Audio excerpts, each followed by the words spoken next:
Welcome to the Kaizen Gal Podcast. I am Marie-Claire, and here we talk real talk about growth, leadership, and thriving without burning out. In each episode, I dive into stories, strategies, and mind shifts that help ambitious individuals to take steps towards their vision for their life, myself included. Think of this as your weekly dose of clarity and courage to navigate career, business, and life. Let's get into it. And we are finally catching up with 2025. If you missed the previous episodes, I caught up with 2022, 2023, 2024. I think I even did a 2021 in the Back to the Podcast episode. All that to say, we are now in 2025, and I'm going to tell you what's been going on. In a nutshell, don't get fooled by the thumbnail of that podcast episode. 2025 has been kicking my butt. If you remember, I left off, or at least I ended 2024. I was back home in Gabon with family. So at the beginning of 2025, I still spent around 2 months and a half there before I had to come back to Montreal to actually start working on a contract I had accepted. I mentioned that in 2024, I did dive into entrepreneurship, which I was still doing, but I needed cash. I needed money to just handle all of the bills that I had coming up. I mentioned at the end of the previous episode how I was actually getting broker by the minute. The reason was pretty simple. First, when I left Montreal in 2024, I rented the house at a price that was below what I needed in order to cover the expenses of the house, which was okay because I had 4 contracts that were going to last until April or May of 2025, and those contracts would help me to compensate for what I was not getting in my rent. What happened, to my surprise, is that around 4 to 6 weeks after I arrived in Libreville, I actually lost half of the contracts that I had, which means that I was no longer able to sustain my bills and my lifestyle. Basically, I had to use credit card. At some point, for the first few months, I was able to use my savings to pay for my bills. Thank God when I was in Libreville, I wasn't paying for too many things. My brother-in-law, my dad, my sisters, my brothers, they really helped me out. So I didn't have to pay for much, but I still had a lot of expenses and bills related to my life in Montreal that were draining my account. By the beginning of 2025 and well into February 2025, I was literally broke. I didn't have any more cash flow. So I ended up having to use my credit card and my line of credit to handle the majority of my bills, knowing that I had a contract that was about to start that would help me to compensate and to have a flow of fresh cash, or at least a recurring flow of cash in my bank account. Praise the Lord, my God, for this contract. To this day, we are September 2025. It is the 18th anniversary of my mom's passing, commemoration of my mom passing. You choose the English word that is appropriate for you. And yes, to this day, that paycheck is saving me because life has been kicking my butt. I started the contract in March. I then broke up with my boyfriend, which happened around the month of May, potentially early June. As I mentioned before, this man had been instrumental in helping me leave Montreal with somewhat of a peace of mind. Forever grateful to him for that. but we definitely had misalignment on key values for me. I don't know about him, but like men typically, as long as you give them what they want, exactly what they want though, they're pretty happy. But I was not foreseeing anything that would be conducive to me committing even more to that relationship, knowing that the foundations were not what I wanted them to be. Mainly the fact that I am a Christian. I am not a perfect Christian, but I do believe in Jesus Christ as my Lord and Savior. I want my household to believe that. I want my children to believe that as well, and to be under the covenant of Christ, which was something he did not believe in. And it made it pretty clear for me that there was nothing for me to do here, and that he would find someone who would be quote unquote less intense, I guess, and just go with the flow. That's absolutely not my case. What happened as well is that I sold my car. Again, the car I had been paying for 6 months without driving the car. I was also paying for parking without driving the car. So eventually I ended up selling the car. I still had to drive it a little bit just to make sure that it was still functioning okay, which it was, because I take care of my stuff. I take care of my things. Therefore, the car was in perfect state. I was able to sell it and to close my car loan account. When I saw my car being driven away by someone, it broke my heart. Like something cracked in my heart for that chapter that closed. My first car, which naively, I guess, I was hoping I would keep for years and years and years and pass on to my hypothetical children. Seeing it go away from me like that, in a situation where if I had the cash flow, maybe I wouldn't have sold the car, even though selling the car was definitely the right thing, because I was moving back to Montreal, meaning that I did not need to have a car as much as when I moved out of the city.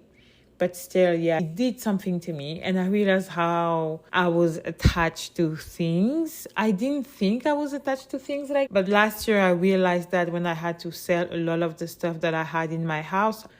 If my voice sounds a bit tired, it's because it is 1:46 a.m. on September 25th, as I said. I should be sleeping, but I really want to record this episode because I have a lot on my mind. Another thing that happened is that my renter, so the person who was renting my house, and I said was, which means it's in the past. The person who was renting my house had been consistently not paying her rent, which put me in a very, very difficult situation. I'm repeating myself, but I lost contracts. I still had the same bills to pay. I was still paying for my car. I used my credit cards and my line of credit, and having that income that from the start was not even sufficient to cover the expenses of the house. Having that income not even coming in really put me in trouble. Really, really did put me in trouble. At the end of the day, the renter left the house in a way that was, in my opinion, not very respectful, not very kind, and that did not represent the way that I treated her when she moved in and throughout her lease with me. The house was in a disgusting state. That's really the word. Other people may say, oh, it was just this and that, but the house was... I did not recognize my house. Simply put, her children had drawn all over the walls on the first floor. Every single wall on the first floor had crayons, markers on them. Out of 6 doors, there was only 1 door that didn't have any crayon on it. The closet doors were broken. All 4 of them. She tried to remove the crayons with toothpaste, but the toothpaste was not removing the crayons. At the same time, she wasn't drying up and cleaning up the toothpaste after trying, which means that I had blobs of toothpaste at the bottom of the walls, on the walls, toothpaste that had become hard. I cannot describe to you the shock. I just can't describe to you the shock and the lack of honesty that she demonstrated. Not that it shocked me, because at this point in the world, people don't care about things that they haven't paid for, that they're not paying for. That is something that I've realized, I care about those things. I think it's a mix of my personality and how I was raised. Because even when I go to the hotel, I'm not going to do crazy things. Like, I'm not doing anything that I wouldn't do in my house. I think it's a mix of being the first daughter of an African family, the education that my mom passed on to me, and my personality. I just can't. So I could never leave a house the way that she left the house. But anyway, when she left, she owed me 2 months of rent. So imagine that for 2 months, I did not receive anything, and I was paying everything for the house. I already had to increase my mortgage payment at some point because of her not honoring her own payment. So that was quite intense. Then I spent the majority of my summer, I want to say. She left towards the end of July. I spent the month of August and September just cleaning up, painting, finding contractors to help with the damages that she caused to the house, the neglect that she inflicted onto the house, which meant that things that could have been taken care of months ago had not been taken care of, so needed to be taken care of. All of those things, it was just very intense. It is still intense. It's actually draining. The paycheck that I am getting at the moment is draining my energy, my peace, my mental space. I'm balancing things out in a way that surprises even me. I really think it's God. And I take the time to just breathe. But this experience is not just this experience of the house, but like selling the car and breaking up on my own accord from someone that I had feelings for. All of those things happening are profoundly transforming the person that I am.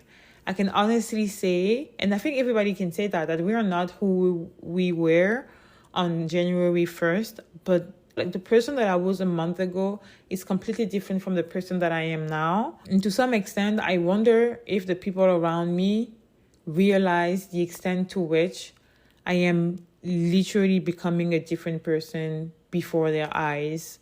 I don't talk about it much because I also find that I've talked about it. When it first happened, I was so stunned that I talk about it a lot. And now I don't talk about it as much. I just focus on what I need to do. Do I need to be at the house at that time? I'll be there. Do I need to have, I don't know how much money? Yes, I have that money on that day to pay that contractor. Do I need to go and paint? I'm going. Do I need to go and clean? Do I need to go and fix doors and fix walls and just whatever I need to do? That's kind of automatic mode that I am in. Other than that, I'm also moving forward with my businesses. I recorded stories, but I'm going to package those stories into a video that's going to be on the page. If you go onto those videos, you will hear that I am working on 2 businesses at once. I'm not intending necessarily to make millions out of those businesses. My goal is truly that I have those passions. I have one passion and I have one interest. I differentiate the two because my passion really energizes me. Even when I'm tired, physically, mentally, emotionally, it brings me joy to work on those things. And that is my coaching business, which is the platform and the business that's related to the podcast that you are listening to. And on the other side, I have my data tech product consultancy, which is related to what I do in my quote-unquote day-to-day, related to the skills that I learned and honed on the job market for 13 years. Those are the two things that I'm exploring as businesses, looking to see where it's going to go. I'm not putting too much pressure on me for now to get them to a certain point. Thank God, again, I have that paycheck coming in from the contract that I accepted. It's an 18-month contract. I still have a lot of months left there, which I'm going to use to recover mentally, recover financially, physically. Because at some point, I had 3 tendinitis. That's how much I was running my body down, trying to do all of those things and not taking breaks. I have been taking breaks now since the end of July. I'm stretching, I'm resting, even on days where I am tempted to express and to let the restlessness drive my day. I stop myself and I accept that I'm not going to do the things that I could be doing, because my language before was I should be doing this, I have to do this. Now I'm changing it to I could be doing this in that very moment, but I'm choosing to care for myself in that moment and take the next available moment or the next day or the day after to do the things that I need to do, because ultimately it's not a life and death situation.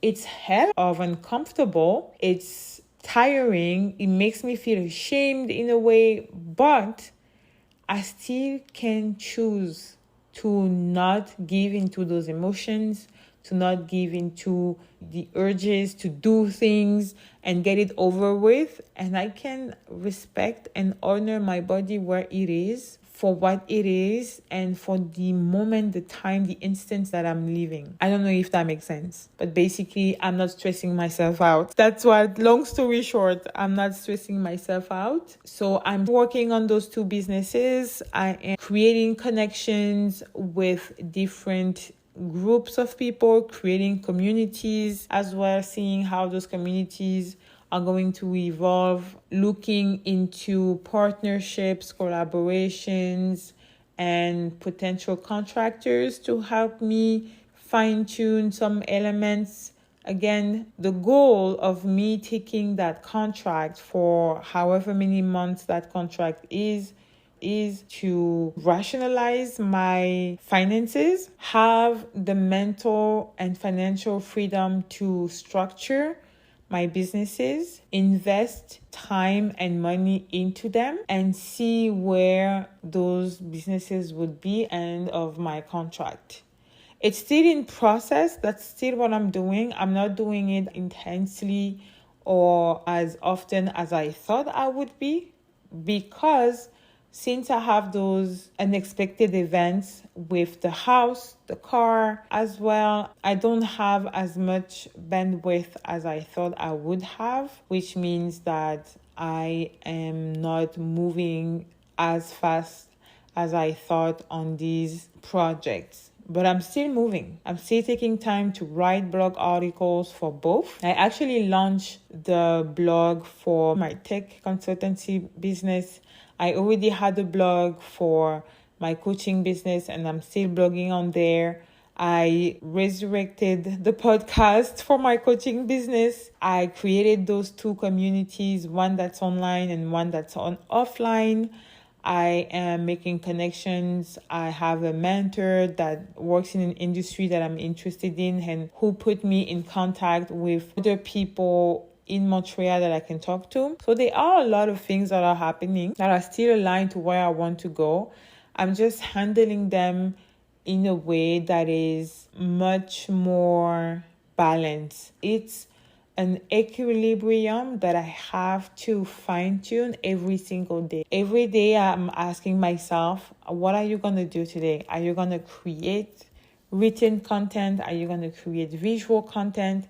Are you going to create products? Are you going to review the strategy for this business or the other? Are you going to warm up some connections that you haven't engaged with in a month or 2? It's an interesting learning experience. It's a challenge and a learning experience. So now we are in September. My house was put on sale yesterday. Yes, after having sold my car, I'm in the process of selling my house. As I mentioned in other episodes or in blog posts, I am looking to build a life that spans several countries, and having a house is not only impoverishing me, but it is also locking me down in Montreal. So even though I don't want to, if I had the cash flow for it, I would probably be willing to rent the house again at a loss and compensate the loss with my income to be able to keep the house. But I cannot financially do that. I am already drained and it is not financially wise. All of this situation reminds me of that image where you have Santa Claus asking a child, I think it's either Santa Claus or God, that's asking someone to give them what they have in their hand. They have like a small teddy bear in their hand and he's saying, trust me, give it to me. I will give you something better. And you can see that the Santa Claus or the image, the representation of God has a massive teddy bear in the back. But the person that's supposed to give the small teddy bear that they have, it's very hard for them to let go of tiny thing that they have because they don't know that the person is planning to give them something huge. All that they know is that they have that teddy bear. They don't see that it's a small one, or they see it and they feel like, I already have so little. How can I give you that under the sole promise that you are going to give me something better? Like, how can I trust that? That's exactly where I'm at now. But from a faith standpoint, what that means is that I trust God for not the recovery, but the redemption of everything that I am losing at the moment. The money that I am losing, the assets, all of those things that I am losing. And this season also highlighted the gaps and the areas of my finances that were not rock solid. The areas of my resilience that were not solid, the areas of my emotional balance that were not solid. And I'm learning a lot, which I hope will be the last time that I have to learn those things. I'm hoping that once I'm out of this season, I am completely out and that I don't have to go through something like that again for at least the next 5 years, so that I can just enjoy myself and enjoy life without having to be stretched so thin. But yeah, this is where we are at so far in 2025. As you can see, you can't see. As you can hear, I have a lot in my mind. I'm thinking a lot. In a way, the transformation that started with me going through a burnout is still ongoing today.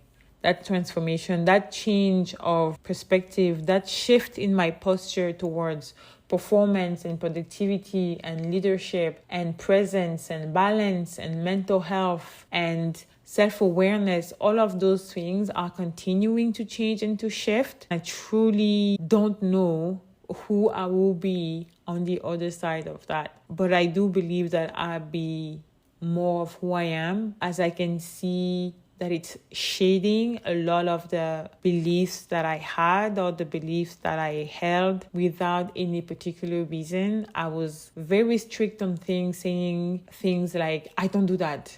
I don't say that. And now I'm much more nuanced. I am doing my best to welcome that new version of me in this new version of my life that does not look anything like what I had planned, thought, or imagined. And I want to welcome all of this with an open heart, a grateful heart, and a healthy body and mind.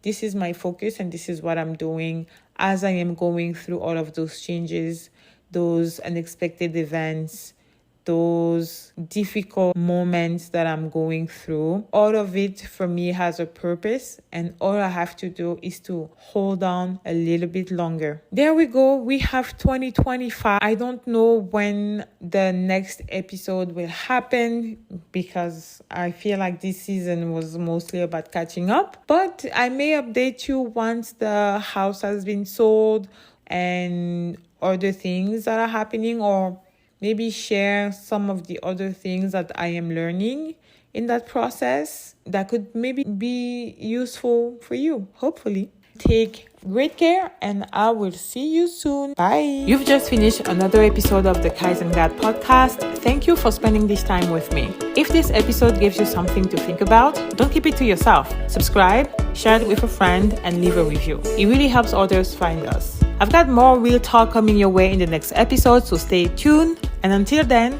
take care of yourself and keep stepping into your vision. Bye.